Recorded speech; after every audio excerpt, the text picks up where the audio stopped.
Aisha had always felt like a bird trapped in a gilded cage. Growing up in a conservative household, her life was shaped by the strict beliefs of her parents. Muhammad, her father, was a devout man who upheld traditional values with unwavering conviction. Aisha's mother, Layla, was gentle and nurturing, often caught between her husband's rigid rules and her daughter's dreams. From a young age, Aisha felt the weight of expectation. Her parents envisioned a future for her that included an arranged marriage by the time she turned 22. But deep inside, Aisha yearned for independence, adventure, and the opportunity to make her own choices. While her friends discussed their future husbands, Aisha found solace in books, escaping to far-off lands where women could chase their dreams without fear of judgment. Every day after school, Aisha would retreat to her room, her sanctuary. There, she pored over novels that transported her to bustling cities, serene beaches, and vibrant markets. She often daydreamed about Africa, the colors, the warmth of the sun, and the laughter of people celebrating life. The thought of exploring such a world made her heart race with excitement. One afternoon, as Aisha sat on her bed, her best friend Fatima knocked on her window.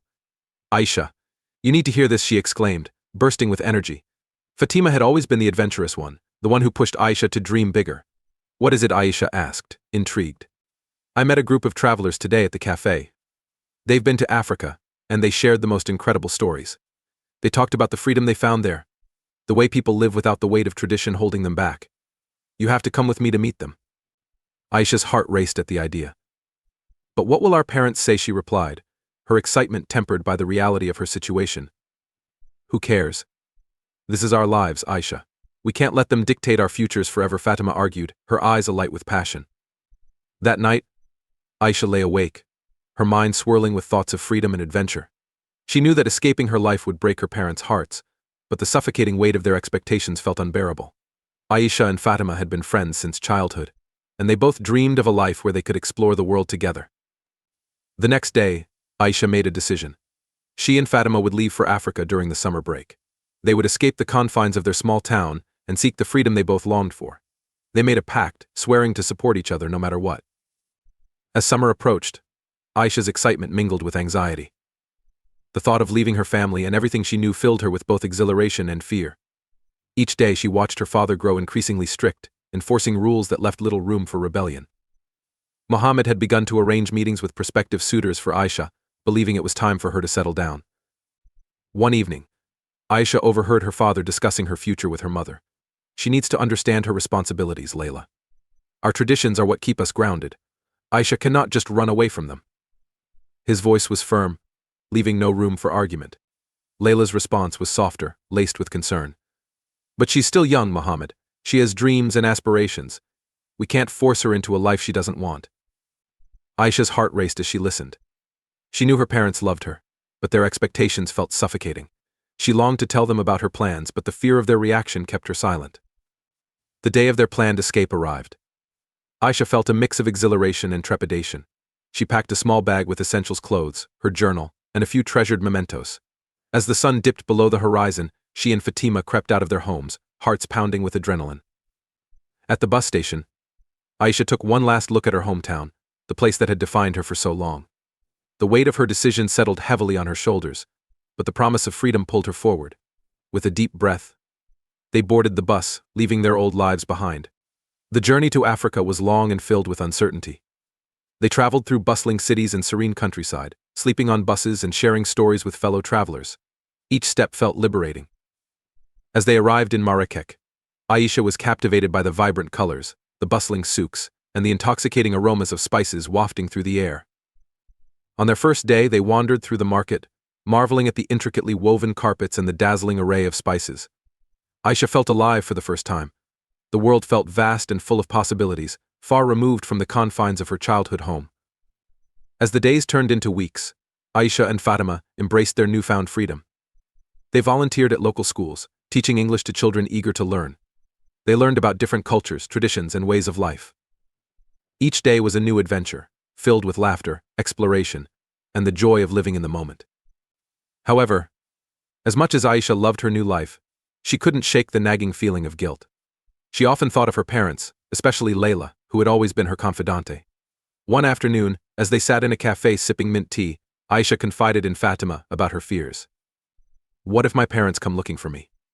What if they never forgive me? Aisha's voice trembled. Fatima took her hand, her grip reassuring. This is your life, Aisha. You deserve to live it on your own terms. We'll figure it out together. But you can't go back to a life that makes you unhappy. Days passed, and the reality of their escape began to settle in. Aisha's internal conflict grew stronger. She missed her mother's comforting presence, her father's stern but loving guidance. One evening, she received a message from a mutual friend back home. Your parents are worried sick about you. They want you to come back, the message read. A wave of guilt washed over Aisha. She had broken their hearts, and though she loved her newfound freedom, she couldn't shake the feeling of abandonment. Fatima noticed her friend's distress and urged her to reach out to her family. After much contemplation, Aisha decided to call home. With trembling hands, she dialed the number. When her mother answered, Aisha's heart ached. Mama, I'm safe. I'm okay, she said, her voice shaking. Aisha, we've been so worried. Your father. He doesn't understand. He just wants what's best for you, Layla pleaded. I know, Mama. But I need to find my own way. I need to discover who I am outside of what you and Baba want for me, Aisha replied, tears streaming down her face. The conversation was difficult, filled with silence and sorrow. Layla tried to convey her understanding, but Aisha could hear the pain in her mother's voice. Please come home, Aisha. We can talk. Your father just wants to protect you. With a heavy heart, Aisha hung up the phone. She sat in silence, grappling with her emotions. The call had made her realize how much she loved her family, but she also knew she couldn't go back to the life they had planned for her. As summer came to an end, Aisha and Fatima made the decision to return home not as defeated daughters but as empowered women ready to face their families. They packed their bags and boarded the bus back, a mix of anticipation and dread swirling in Aisha's heart. Upon arriving home, the atmosphere was tense. Aisha's parents had been worried sick, and she could see the relief on Layla's face when she walked through the door. Mohammed, however, wore a mask of anger and disappointment. Aisha, you just left without a word. Do you know how worried we were? Layla exclaimed, embracing her tightly. I'm sorry, Mama, Aisha whispered, tears streaming down her face. I needed to find myself. I couldn't live under the weight of expectations any longer. Mohammed's voice cut through the room like a knife. And you think running away is the solution? You have responsibilities, Aisha. You cannot just abandon your family. I didn't abandon you, Baba. I was searching for a life that I could call my own. I've learned so much, and I want to share that with you, Aisha pleaded, her heart racing. The conversation spiraled into a heated argument, each family member grappling with their own emotions. Aisha expressed her desire to pursue her dreams, to travel, and to experience.